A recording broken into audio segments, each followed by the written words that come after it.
Welcome back to Chat Like a Native. Have you ever been in a meeting, understood every single word someone said, but still felt like you completely missed the point? Like there was a hidden message that just zipped right past you?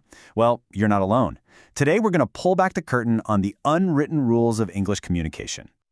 Our whole goal here is to get you to a place where you can answer with total confidence, to completely get rid of that little pause, that hesitation, where you're second-guessing what was really asked of you. And, just as important, we want to help you make sure your own words land exactly the way you want them to, so you can avoid causing any unintentional offense. Honestly, getting this right is a game changer for building solid professional relationships. And the best part? We've got a super simple way for you to remember all of this. To truly master any message, all you have to do is stay CALM. It's a really straightforward four-part framework. C is for context, because where and when you're speaking changes everything.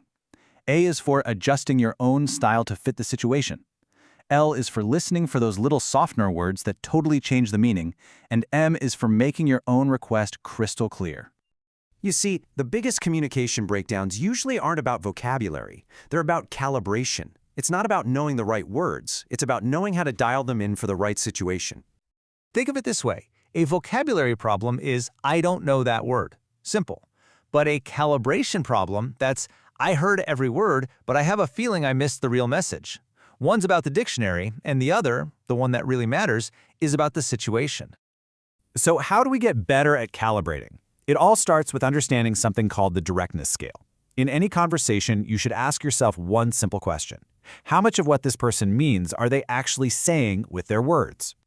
Because all communication lives on this scale, this spectrum. On one end, you've got super direct communication. The words themselves carry all the meaning.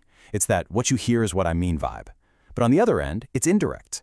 The context, the tone, your relationship, that's what carries the real message. You've got to read the signals. And in a global setting, you'll get both of these, sometimes in the exact same conversation.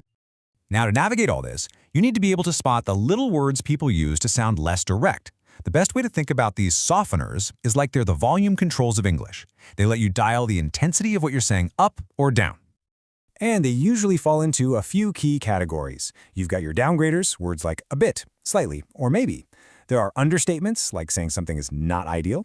Then you have polite cushions, like I'm afraid or I wonder if. And of course, conditional language, using words like might or could. Start listening for these. I promise you'll hear them everywhere. Okay, let's put this to the test with a classic example. Let's say you turn in a report, and your boss looks at it and says, this report is a bit long. Now, if you take that literally, you might think, okay, so it's a little over the page count. No big deal. But is that really what's being said? What they almost certainly mean is a direct order. Please shorten it. That tiny little softener, a bit, was just there to make the feedback feel polite. The instruction itself is totally clear, but only if you know what to listen for. That's the decoding skill right there.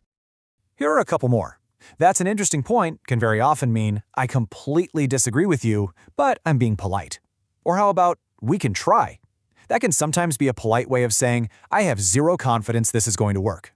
Now, these aren't set in stone rules. Remember, context is king, but they are powerful, powerful clues.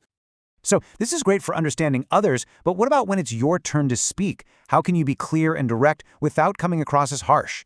Well, there's a fantastic 4-step formula for that. It's so simple. First, you give the context. Just name the topic.